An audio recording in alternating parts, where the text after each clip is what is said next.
Its intense scent will take you directly to the green Mediterranean shrubs and the blue sea of Liguria. Its name recalls trofi and trenette pasta, but it's more than just a seasoning. It's pesto. Get mortar and pestle? Let's start.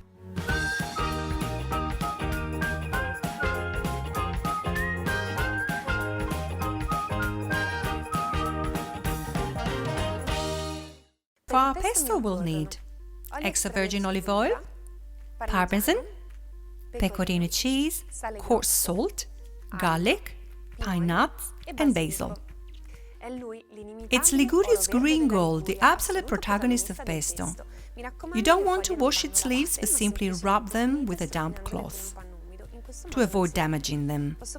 I can move on to the actual preparation. We will do everything according to tradition using mortar and pestle. You could also use a mixer, however you'll have to use some precautions. To find out which ones, I suggest you look up the recipe of bavette with pesto, potatoes and green beans on GialloZafferano. You'll find everything explained very well. Today, however, we'll do things the old way, so let's start by putting the garlic in the mortar together with a pinch of coarse salt.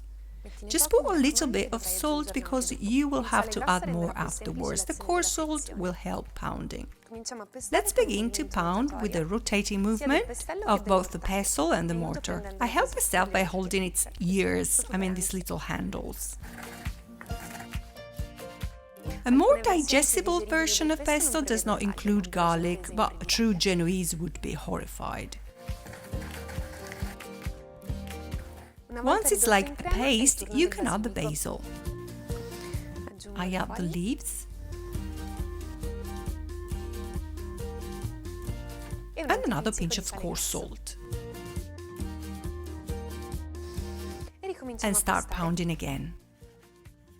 This is the phase when you have to be a little more patient because you will have to crush the leaves until they are reduced to a pulp. When the leaves are crushed and the bright green liquid starts oozing from the basil, it's time to add the pine nuts.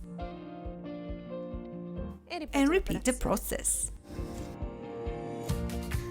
When the pine nuts are all crushed, I can add the cheese a little at a time. They will make our pesto creamier.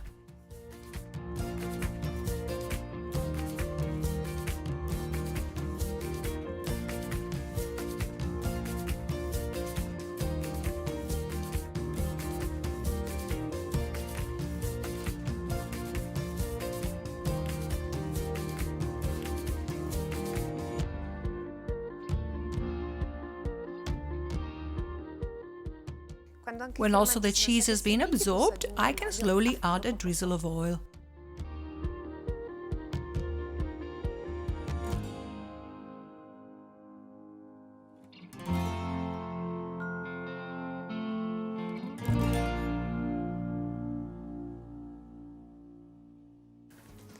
And voila, our pesto is ready. If you want, you can keep it in the fridge for 2 to 3 days with a layer of extra virgin olive oil to seal it. Well, if it does last for 2 to 3 days, good for you.